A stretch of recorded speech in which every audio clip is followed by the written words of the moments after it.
가짜 뉴스는 사회를 병들게 하죠. 요즘에 유튜브도 그렇고 또 여러 가지 대중매체가 발전한 가운데서 모두가 스마트폰을 들고 있다 보니까 우리가 많은 정보를 접할 기회가 있는데요. 원인과 출처를 알 수 없는 그러한 거짓 정보 또한 또 너무 자극적인 이야기 또한 많이 넘쳐나고 있습니다. 그러다 보니까 가짜 뉴스나 잘못된 정보에 귀를 기울이거나 그 내용을 따라서 우리가 삶을 구성해 나간다면 나중에 우리 인생이 허무한 일에 굴복하게 되거나 아니면 무가치한 삶을 살 수밖에 없습니다. 그런 의미에서 우리가 하나님의 말씀을 읽고 또 바른 믿음을 갖는 것은 굉장히 중요합니다. 자, 그런데 문제가 있어요. 우리의 믿음조차도 문제가 있는 좀 잘못 알고 있는 내용들이 있을 수 있다는 것입니다. 예를 들어 보겠습니다. 우리가 보통 누군가를 향해서 믿음이 좋다 이렇게 이야기한다면 여러분들은 어떤 분들을 떠올릴 수 있습니까? 우리가 보통 열심히 예배에 참여하거나 열심히 봉사하는 사람을 보면 저분은 믿음이 참 좋은 분이야 이렇게 생각할 수 있습니다. 열정적으로 열심히 뭔가를 한다면 믿음이 좋다고 이야기할 수 있을 것입니다. 자, 그런데 우리가 두 가지 면을 봐야 되는데요. 정말 믿음이 좋아서 글을 쓸 수도 있습니다. 하지만 원래 스타일 자체가 뭐든지 맡으면 열심히 하는 사람이기 때문에 그럴 수도 있습니다. 그러니까 믿음이 있는데 좀 소극적인 분들도 있어요. 그래서 여러 번 이야기를 해야 움직이는 분들도 있습니다. 그러니까 열심히 예배드리고 열심히 봉사하는 것은 정말 귀하고 또 필요하고 바람직한 일인데 그렇다고 해서 그것이 그 사람의 그 믿음을 100% 보장하지는 않을 수도 있다. 우리가 이것을 생각해야 합니다. 그래서 우리는 믿음이라고 하는 것을 열심으로 생각할 가능성이 있습니다. 또 하나는 믿음을 좀 이렇게 뭐랄까요? 내가 원하는 것, 내가 바라는 것, 그래서 좀 강하게 믿고 세게 믿는 것이라고 생각할 수도 있는데요. 예를 들면 이런 말이 있어요. 목사님, 제가 믿음이 부족해서 우리 남편 사업이 잘 안 되나 봐요. 라든지 또 목사님, 제가 믿음이 부족해서 우리 애들이 교회 안 나와요. 여러분 혹시 이런 이야기 들어보셨습니까? 저는 가끔 이런 이야기를 듣습니다. 내 믿음이 부족해서 남편 사업이 안 되는 것, 내 믿음이 부족해서 우리 아이가 교회를 안 나오는 것 도대체 무슨 연관성이 있습니까? 만약에 이런 이야기를 한다면 물론 연관성이 있을 수도 있는데 그런데 아마 이런 식으로 믿음을 사용하지 않나라는 생각이 들어요. 자기 열심, 자기 열망, 내가 바라는 것, 내가 원하는 것, 그래서 더 세게 기도하고 더 강하게 기도해야 되는데 더 열심을 내야 되는데 내가 그래 뭔가를 했어야 되는데 그러지 못한 그런 자책감이 이 안에 들어있을 수 있습니다. 그러니까 믿음이라고 하는 것을 내가 뭐랄까요? 간절히 막 바라고 열망하는 것 그런 것으로 이제 우리가 오해할 때가 있어요. 이런 오해가 있다 보니까 신앙생활을 하면서 이게 혼란스러울 때가 있습니다. 그래서 오늘 우리는 이 본문을 통해서 믿음이 무엇인가를 다시 한번 좀 정리하고 그 믿음의 그 주요한 특징들을 함께 살펴보도록 하겠습니다. 지난주에 우리가 이제 누가복음 16장 말씀을 나누었는데 9절이 가장 중요한 말씀이죠. 9절에 보면 불의한 제물로 친구를 사귀라 예수님께서 이렇게 말씀하셨습니다. 돈이 불의하다는 것은 이 세상이 영원하지 않다는 것을 말합니다. 이미 심판을 받았고 또 영원하지 않고 마치 임시처소와 같은 영원하지 않은 이 세상에 속해 있기 때문에 돈이든 뭐 권력이든 뭐든지 간에 이 세상에 속해 있기 때문에 그런 돈을 사용하여서 그런 힘을 사용하여서 우리가 나사로와 같이 병들고 가난한 사람들을 돌보고 또 그들과 우정의 관계를 형성하고 또 함께 공동체 안으로 초대하라는 공동체를 이루며 살아가라는 그런 말씀입니다. 그런데 자, 이 말씀에 대해서 바리새인들이 어떤 반응을 보였을까요? 14절을 보십시오. 거기 보면 바리새인들이 비웃었다고 이야기합니다. 그들이 예수님의 말씀에 비웃었던 이유는 돈을 좋아하기 때문이라고 합니다. 그래서 예수님은 그들을 염두에 두고 그 뒤에 또 하나의 이야기를 하시는데 이게 부자와 거지 나사로의 이야기를 들려주십니다. 그리고 나서 예수님은 다시 제자들을 향해서 본문 1절과 2절에 이렇게 말씀하세요. 작은 자를 실족하게 하지 말아라. 실족한다는 말은 넘어진다는 이야기입니다. 이것이 얼마나 무서운 일인지 차라리 맷돌을 목에 메고 바다에 빠져서 깊은 심연으로 들어가는 것보다 더 낫다. 이렇게 하실 정도로 화가 있는 것이다. 정말 무서운 경고를 예수님이 하셨습니다. 여기 작은 자를 넘어지게 하지 말라라고 했을 때 작은 자는 어떤 사람인가요? 어린아이와 같이 연약한 사람도 작은 자일 수 있고요. 거지 나사로와 같이 병들고 가난하지만 부자의 눈에는 전혀 보이지 않는 사람일 수도 있습니다. 또한 내가 아무리 대접하고 내가 아무리 섬겨도 그 사람이 나중에 그 은혜를 나에게 갚을 수 없는 사람입니다. 그래서 세상에서는 무시당하기 쉬운 사람을 말하는 것입니다. 그런 사람들을 작은 자라고 이야기합니다. 이런 사람을 무시하거나 이런 사람을 넘어지게 하거나 이런 사람을 상처받게 하거나 이런 사람들을 깔본다면 그것은 가해자가 되는 것이다. 이렇게 예수님께서 말씀하셨습니다. 그리고 3절과 4절에 보면 우리가 피해자가 될 수도 있다고 말씀하십니다. 만약 공동체 안에 형제가 죄를 범하면 경고해서 그 죄가 무엇인지를 알려주고 다시 그 죄에서 빠져나오도록 도와주라고 회개하도록 그렇게 도와주라고 하십니다. 그리고 회개하면 다시 받아주라고 하십니다. 둘째 아들이 자신의 잘못을 돌이키고 돌아왔을 때 아버지의 만찬에 참여하도록 함께 도와주라는 말입니다. 피해자 입장에서 3절과 4절은 피해자 입장에서 용서하고 용납할 것을 말씀하십니다.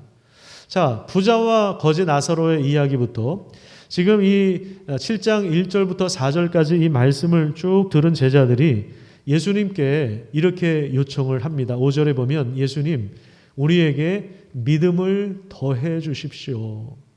아마도 제자들은 우리가 가진 믿음이 너무 작아서 예수님이 말씀하신 이 내용을 실행할 수 없다고 생각을 했던 모양입니다.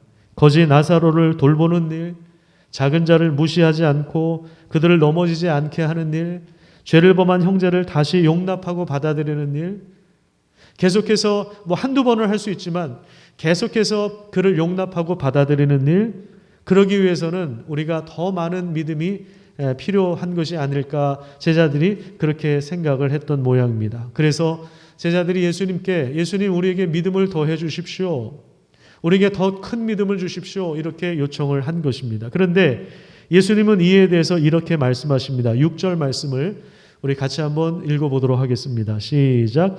주께서 이르시되 너희에게 겨자씨 한 알만한 믿음이 있었더라면 이 뽕나무더러 뿌리가 뽑혀 바다에 심겨라 하였을 것이요 그것이 너희에게 순종하였으리라. 자, 여기 보면 겨자씨가 나오고 그 다음에 뽕나무를 대조시키고 있는데 겨자씨는 많이 모아놔야 겨우 보일 만큼 아주 작은 크기를 말합니다. 먼지보다 작아서 자세히 보지 않으면 보이지도 않습니다.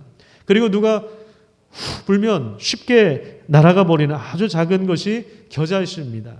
근데 이에 반하여 뽕나무는 뿌리가 아주 깊고 넓게 자리 잡고 있어서 그 뿌리조차 뽑아내기 어려운, 장정들이 몇 명 달라붙어도 그 뿌리를 채 이렇게 뽑아내는 것이 참 어려운 나무가 바로 뽕나무입니다. 그러니까 지금 이 겨자씨하고 뽕나무는 아주 극단적인 정반대의 상황을 예를 들어서 예수님이 묘사하는 것입니다. 이것을 빗대어서 예수님이 겨자씨 한 알만한 믿음이 있다면 명령으로 뽕나무를 뽑아 바다에 심을 수도 있다는 말씀하십니다. 아니, 여러분 이게 가능해 보이십니까? 장정들이 달라붙어서 그 뽕나무를 뿌리채 뽑는 것도 이것도 힘든 일인데 그냥 말로 명령을 해서 뽕나무를 뽑아서 바다에 심으라고 한다면 여러분 이게 가능한 일입니까? 이런 기적이 가능한 일입니까? 이건 전혀 불가능한 일입니다. 불가능해 보이는 일입니다. 그런데 예수님은 정말 놀라운 말씀하시는 거예요. 겨자씨 한 알만한 믿음이 있어도 이것이 가능하다는 말씀입니다. 무슨 말이냐면 믿음이 있다면, 너희들이 겨자씨만한 작은 믿음이 있다면 그 믿음을 가지고 작은 자들을 넘어지지 않게 할 수 있고, 그리고 죄를 범한 형제를 용서할 수 있고, 그리고 거지 나사로와 같이 우리 눈에 잘 들어오지 않는 그런 사람들을 돌보고 그들과 우정의 관계를 형성할 수 있다는 것입니다. 제자들 입장에서 불가능해 보였습니다. 마치 뽕나무를 바다에 심는 것처럼 불가능한 일처럼 보였습니다. 그런데 예수님은 작은 그 겨자씨만한 믿음이 있어도 이건 가능한 일이다, 이렇게 말씀하시는, 이게 그럼 여기서 예수님께서 강조하신 것이 뭐냐면 믿음이 더 커야 한다거나 더 강한 믿음이 있어야 한다는 그런 말이 아니라 바른 믿음이 필요하다라고 하는 것입니다. 믿음이라고 하는 것은 자기 열심도 아니고 강한 자기 긍정도 아니고 할 수 있다는 자신감이나 자기 체면도 아닙니다. 할 수 있다 하시는 나의 능력 주관을 하면서 할 수 있어, 할 수 있다, 자기 체면을 걷는 긍정의 힘, 그게 성경에서 말하는 믿음이 아니라는 거예요.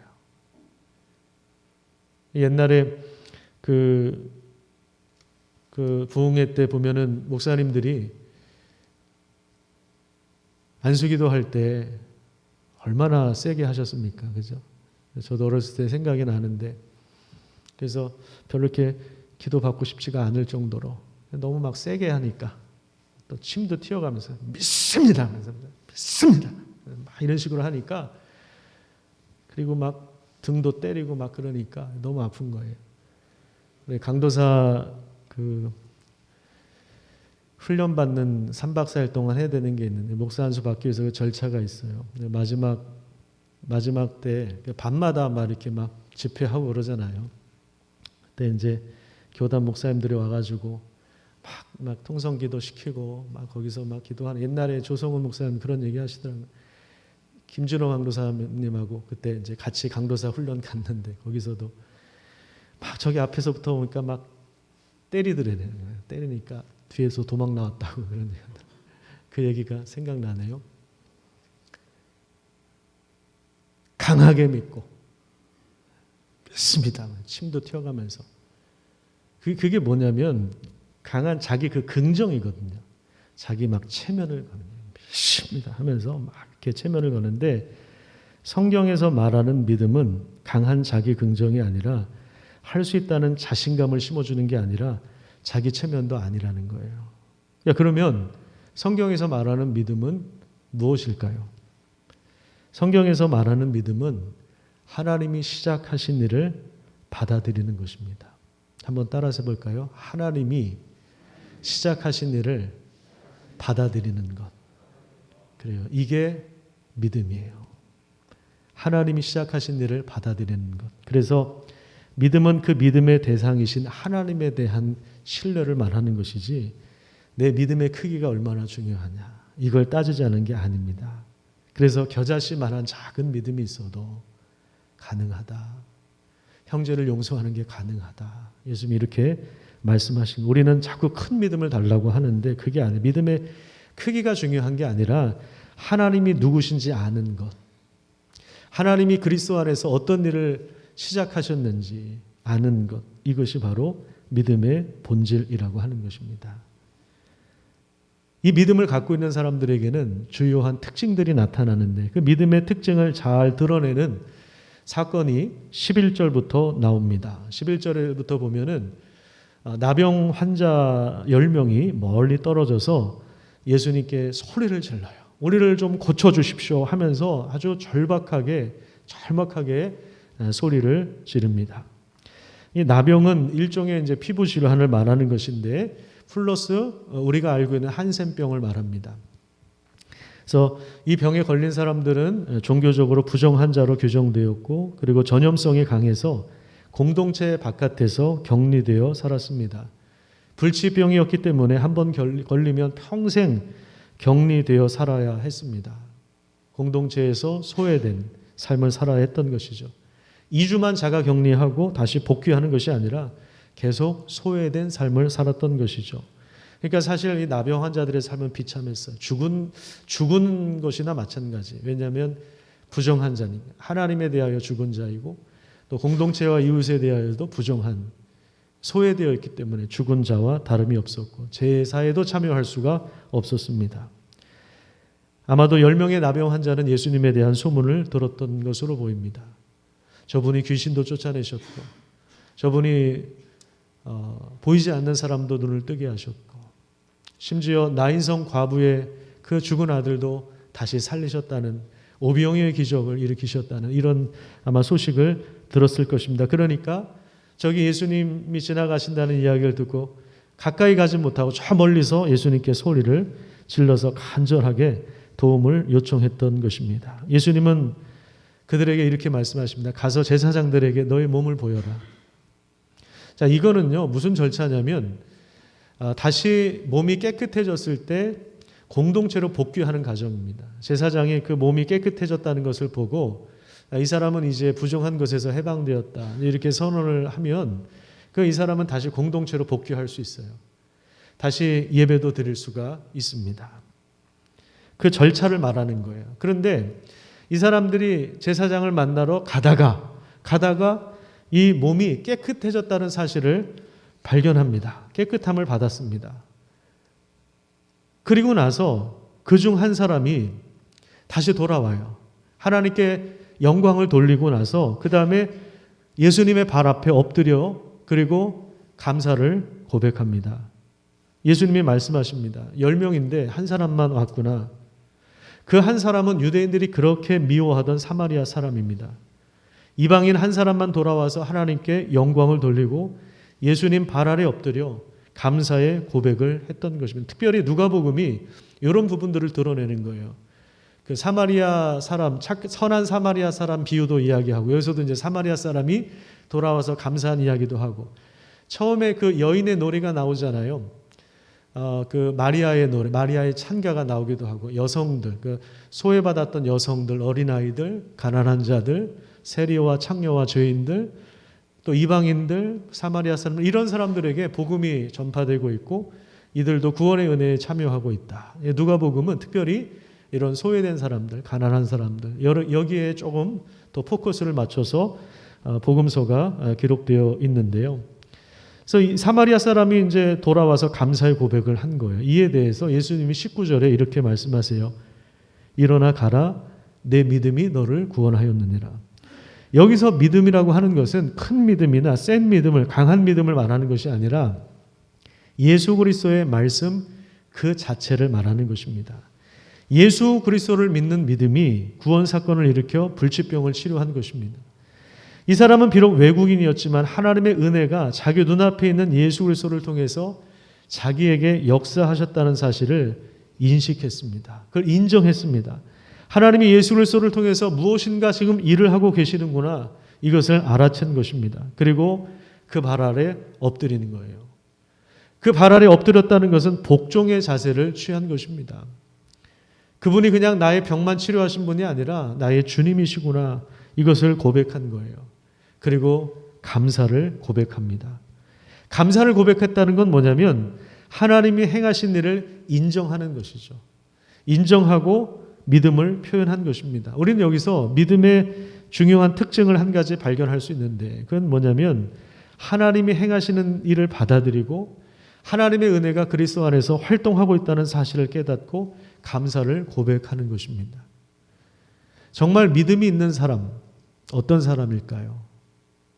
무엇인가 열심히 하는 것도 믿음이 있을 수 있는데 가장 확실한 게 있어요. 그게 뭐냐면 감사를 고백하는 것입니다. 우리 삶 가운데 어떤 환경에 처하든지 무슨 일을 만나든지 감사를 고백하는 사람, 그 사람이 믿음이 있는 사람입니다. 감사는 그리스도인의 삶의 방식에서 아주 중요한 부분을 차지합니다. 왜냐하면 하나님이 그리스도를 통해서 이미 시작하신 일들에 대한 그것을 믿음으로 받아들였기 때문에 관점이 바뀌고 시야가 열려 있는 사람이기 때문에 그렇습니다. 그래서 가슴 아픈 일들이 일어나도 그리고 나에게 손해가 되는 일이 일어나도 그 일을 가지고 나중에 물론 걱정도 하고 우리가 고민도 하고 화도 나고 뭐 그렇지만 결국에는 그 일을 통해서 하나님이 새 일을 행하고 계시다는 사실들을 감사함으로 받아들이고 그것을 인정하면서 하나님께 맡기는 이것이 우리 믿음을 가진 그리스도인들의 삶의 방식인 것입니다. 제가 예배 부름 때 여러분들에게 선포하는 이 말씀, 이사야서 말씀도 보라 내가 새 일을 행하리라. 광야에 사막에 물을 낼 것이다. 이 백성들 내 백성들을 마시게 할 것이다. 이게 어느 때 선포되었냐면 포로로 끌려가 있을 때 선포된 말씀이거든요. 지금 현실은 포로예요. 이방인에게 사로잡혀 가 있어요. 그런데 내가 새 일을 행할 것이다. 이 말씀이 이사야 선지자를 통해서 선포되고 있는 것입니다. 나에게 좋은 일이 일어나야만 감사하는 것이 아니라 그렇지 않은 일일지라도 감사를 고백할 수, 이것이 바로 믿음의 가장 중요한 특징입니다. 근데 이제 이 감사를 잃어버리면 거기서 뭐가 새어나옵니까? 원망과 불평과 걱정과 두려움이 새어나오는 거죠. 감사를 잃어버리면 거기서 온갖 악한 것이 드러나게 되어 있습니다. 본문 20절에 보면 바리새인들이 이렇게 질문해요. 하나님 나라가 언제 임합니까? 어느 때에 어느 때, 이건 시점을 얘기하는 거거든요. 언제 임합니까? 이게 참 엉뚱한 질문이에요. 왜냐하면 예수님은 이미 하나님 나라가 임했다고 선언하셨거든요. 귀신을 쫓아내셨고 병든 자를 고쳐주셨습니다. 눈먼 사람이 눈을 뜨게 되고 나병이 깨끗해지고 지금 눈앞에서 이런 일들이 일어났습니다. 죽은 사람이 일어났습니다. 하나님의 은혜와 그 능력이 예수 그리스도를 통해서 지금 분명히 나타나고 있음에도 불구하고 바리새인들은 엉뚱한 질문을 하고 있는 거예요. 하나님 나라가 언제 임합니까? 하나님 나라가 언제 임합니까? 아니 이미 임했는데 눈앞에서 나병 환자가 깨끗함을 받았고 하나님께 영광을 돌리고 예수님의 발 아래 엎드려서 감사를 고백하는 것을 봤는데 근데 그걸 인정하지 않는 거예요.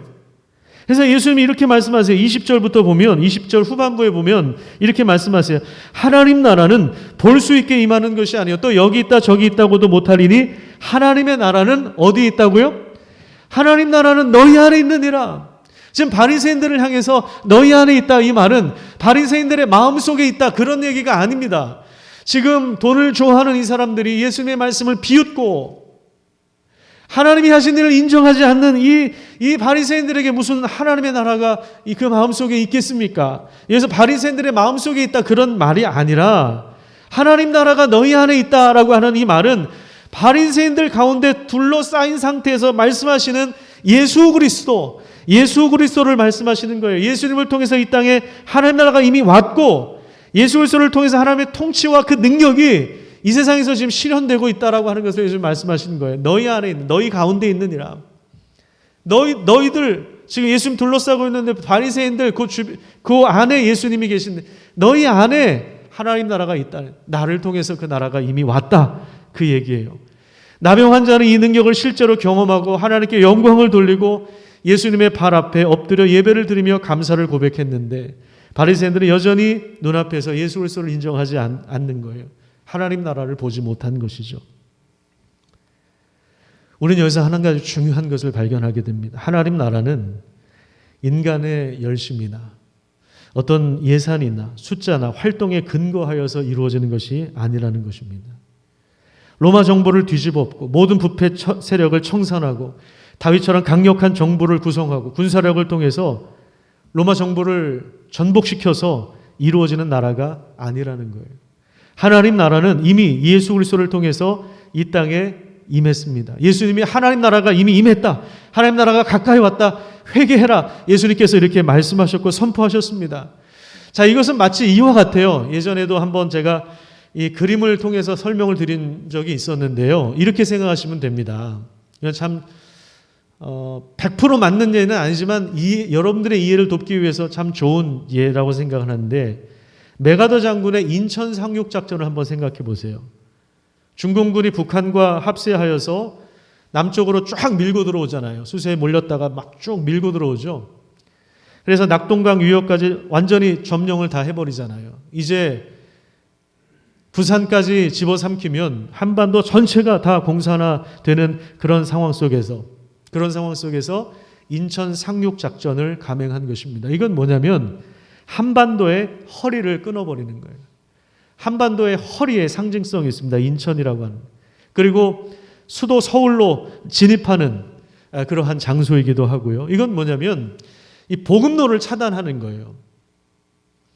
항상 그 본부에서 보급을 해줘야 되거든요. 뭐 물자를, 먹을 거를 계속해서 보급해줘야 되는데 그거를 차단시키는, 그래서 새로운 전기가 마련되는 그런 상황입니다. 마치 이와 같습니다.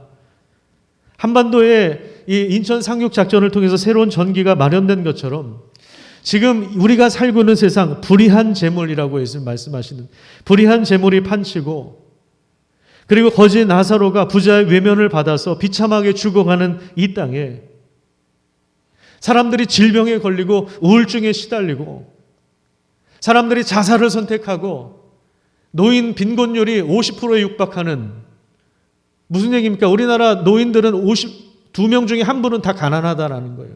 빈곤하다라는 거예요. OECD 국가 중에 그런 뭐 우리나라뿐만 아니라 더 어려운 나라들 많죠. 미얀마에서는 지금 이 군부의 총칼에 의해서 얼마나 많은 사람들이, 시민들이 지금 죽어가고 있잖아요. 이런 일들이 끊임없이 일어나고 있는 이 땅 가운데 하나님 나라가 이미 임했다라는 거, 이건 새로운 전기가 마련됐다는 것을 말하는 것입니다. 그래서 누가복음에 나온 대로 비천한 자들이 높임을 받고, 가난한 자들에게 하나님 나라가 선포되고, 병든 자들이 고침을 받고, 거지 나사로가 아브라함의 품에 안기고, 죄인들이 용서를 받고, 공동체에서 소외되고 격리되었던 사람들이 다시 병을 치료받고 돌아오게 되고, 죽음의 공포에 사로잡혀 있었던 사람들이 다시 살아나는 그런 새로운 시대가 임한 것입니다. 그래서 예수를 우리가 믿는다라고 했을 때 그것은 그냥 내가 예수 믿어서 좀 더 건강하고 좀 더 행복하고 자식들 좀 더 잘 되고 남편 사업 좀 더 잘 되고 이런 차원이 아니라 어차피 임시처소라고 그랬잖아요. 어차피 임시처소와 같은 세상에 사는데 예수를 믿는다는 것은 하나님 나라가 이 땅에 왔기 때문에 이제 새로운 시대가 시작되었다는 것을 그걸 인식하는 거예요. 시야가 새롭게 열리는 거예요. 관점이 새롭게 바뀌는 거예요. 전에는 불타버리고 도적맞고 썩어지고 없어질 것을 위해서 살았지만 이제는 예수님이 가져오신 새로운 나라, 하나님 나라에 들어가서 그 나라 백성이 되고 그 나라 백성으로 살고, 전에는 감히 거기에 들어갈 수 없었는데 둘째 아들이 아버지의 재산을 다 날려버리고 아버지에게 손해를 끼치고 아버지의 명예를 실추시켰는데 어떻게 자기 집으로 다시 되돌아갈 수 있겠습니까? 우리가 그 나라에 들어갈 수 있는 자격이 없었는데, 근데 하나님께서 그 나라의 문을 열어주신 거예요. 예수 그리스도를 보내셔서 그 나라에 들어갈 수 있도록 우리를 초대하시는 거예요. 그리고 그 나라의 왕이신 하나님을 아버지라 부를 수 있도록 그렇게 우리에게 은혜를 베풀어 주신 거예요. 하나님께 영광을 돌려드리고 그 발 앞에 엎드려서 예배하고 찬양하며 기쁨과 감사를 고백하는 삶으로 우리를 변화시켜 주신 것입니다. 이것이 예수 믿는 것의 행복인 것입니다. 각종 질병에 빠져서, 여러 가지 우울증과 공황장애에 빠져서, 돈 문제와 깨어진 인간관계 속에서 한과 상처와 슬픔과 고통을 안고 살아갈 수밖에 없는 인간, 결국에 죽음의 문제를 극복할 수 없는, 우리가 아무리 건강해도, 우리가 아무리 돈이 많아도 결국에는 죽음의 문제를 하나 극복할 수 없는 그 인간의 한계와 이 세상의 한계를 짊어지고 살아가는 우리들에게 하나님은 예수 그리스도를 통해서 새로운 일들을 시작하셨다는 것입니다. 근데 이게 갑자기 막 드러난 게 아니고요. 이게 구약 성경을 통해서 계속해서 선지자들이 이미 예언해 온 말씀이에요. 그게 무슨 얘기냐면 이 하나님의 계획 속에 있다는 이야기입니다. 하나님은 지성을 가지고 계시다 이 말이에요. 가짜 뉴스가 아니라는 겁니다. 실제로 이 말씀의 성취가 예수 그리스도를 통해서 이루어지고 있는 것을 우리는 복음서를 통해서 확인하게 되는 것입니다. 이 혼란스러운 땅에, 이 죽음의 냄새가 가득한 땅에 구약 성경을 읽어보세요. 얼마나 이 더러운 일들이 가득한지, 구약 성경을 읽어보면 얼마나 피가 가득한지, 전쟁이 있고 사람을 죽이고 막 기근이 일어나서 자기 아들 잡아먹고 옆에 아들 삶아먹고 막 이런 이야기가 여기 다 실려 있어요. 이게 인간이 비참한 그런 이야기들이. 그게 인간의 역사이고 세상의 역사, 이스라엘 역사예요. 그걸 보여주는데. 그래서 하나님 끊임없이 예언자들을 통해서 새로운 시대가 올 것이다. 구원자가 올 것이다. 너희는 그분을 기다려야 된다. 그분이 바로 예수님이라는 거예요. 예수 메시아라는 거예요. 구원자라는 거예요. 그걸 신약 성경에서 우리에게 알려주고 있는 것입니다. 죽음의 냄새가 가득한 땅에 생명의 역사가 시작된 것입니다. 예수님이 가져오신 그 나라를 받아들이는 것, 하나님이 예수 그리스도를 통해서 하신 일들을 받아들이는 것, 이것이 바로 믿음이에요. 믿음은 내가 믿고 싶은 거, 내가 열망하는 거, 우리 남편 사업 잘 되고 자식들 잘 되고 건강하고 내가 열망하는 거, 내가 믿고 싶은 걸 믿는 게 아니라 그걸 또 간절히 세게 믿는 게 아니라 믿음은 하나님이 하신 일을 받아들이는 거예요. 그게 첫 단추예요. 그게 첫 단추예요. 여기서 잘 끼셔야 돼요. 믿음은 하나님이 하신 일을 받아들이는, 예수 그리스도를 통해서 행하신 일들을, 이미 시작하신 일을 받아들이는, 이게 첫 단추예요. 그럼 마지막 단추는 뭐예요? 예수님이 다시 오신다는 거예요. 다시 오셔서 하나님이 시작하신 일도 회복하신다는 거예요. 그래서 겨자씨만한 믿음이라도 가지고 있는 사람들은 예수님을 기다립니다. 다시 오실 예수님을 기다립니다. 이 불의한 세상에 춘향이가 이도령을 기다리는 것보다 더 우리는 예수님을 기다리는 것입니다. 왜요? 예수님이 오셔야만 이 일이 완성되기 때문에. 우리가 아무리 노숙인을 섬겨도, 우리가 아무리 미혼모를 도와도, 아니 한국교회가 다 미혼모를 돕고 한국교회가 다 노숙인을 섬겨도 뭐 그렇지도 않겠지만 가난의 문제 해결되지 않아요. 우리가 애를 써야죠. 우리가 최선을 다해야죠. 그런데 인간의 노력과 수고를 통해서는 어림도 없습니다. 불가능하죠. 여러분, 어떻게 아버지의 재산을 허랑방탕에 날려버린 동생을 용서할 수 있습니까? 난 죽어라 이랬는데 아버지 집에서. 어떻게 우리의 그 피와 같은 이 돈을 가지고 어려운 이웃과 나누며 우정을, 관계를 형성하고 공동체를 세워갈 수 있겠습니까? 이거는 인간적으로 생각할 때는 불가능한 일이에요. 뽕나무 뽑아서 바다에 심기는 것처럼 불가능한 일이에요. 여전히 우리 인간의 욕망을 가지고 있기 때문에 우리는 좀 더 편한 것을 찾고 이 세상에서 더 잘 살고 싶은 그런 욕망을 우리가 다 가지고 있지 않습니까? 그런데 우리가 이런 삶 가운데서 예수님을 믿는다는 것은 역사 속에서 하나님이 시작하신 일들을 받아들이는 것이고 그분이 그것을 완성하실 것을 우리가 소망하는 거예요. 이렇게 살아가는 사람들은 오늘 우리 삶 가운데 여전히 하나님이 행하시는 일들을 바라보면서 그리스도를 따라가는 거예요. 왜요? 과거에 하나님이 시작하신 일들, 앞으로 완성하실 일들, 그 소망의 날들을 가져와서, 끌어와서 지금 그것을 살아내는 것이죠. 누가복음 17장 26절부터 33절까지 말씀을 같이 한번 읽도록 하겠습니다. 자, 같이 한번 큰 소리로 읽어보도록 하겠습니다. 시작. 노아의 시대에 일이 벌어진 것과 같이 인자의 날에도, 인자의 날은 예수님 다시 오실 때를 말하는 거예요. 다시 오실 때. 자, 어떤 일이 벌어지는가? 27절. 자, 시작. 노아가 방주에 들어가는 날까지 사람들은 먹고 마시고 장가가고 시집가고 하였는데 마침내 홍수가 나서 그들을 모두 멸망시켰다. 롯 시대에도 그와 같은 일이 벌어졌다. 사람들이 먹고 마시고 사고 팔고 나무를 심고 집을 짓고 하였는데 롯이 소돔에서 떠나던 날에 하늘에서 불과 유황이 쏟아져 내려서 그들을 모두 멸망시켰다. 자, 롯의 시대와 지금 노아의 시대를 이야기합니다. 결국에는 불로, 물로 심판을 받은 세상이죠. 그런데 거기에서 하나님께서 구원의 은혜를 마련해 주셨거든요. 그래서 노아를 통해서 하나님 그 메시지를 전하게 하셨습니다. 근데 사람들은 그거를 받아들이질 않는 거예요. 그 메시지를 받아들이지 않는 거예요. 믿음으로 받아들이질 않는 거예요. 그러니까 노아가 방주에 들어가는 날까지 사람들은 먹고 마시고 장가가고 시집가고 그들의 일상에 묻혀서 그 무관심하는, 하나님이 하시는 일과 상관없이 그냥 무심코 살아가는, 이것이 가장 큰 죄라는 사실들을 우리가 기억해야 합니다. 롯의 시대도 마찬가지입니다. 사람들이 먹고 마시고 사고 팔고 집을 건축하는 평범한 일상을 자기 욕망을 위하여 살았는데 이런 사람들은 다 멸망을 당한 것입니다. 여기서 누구를 기억하라고 특별히 말씀하십니까? 32절 롯의 아내를 기억하라. 왜요? 하나님께서 경고의 말씀을 주셨는데 빨리 그 성을 나가라. 왜? 불로 심판을 당한.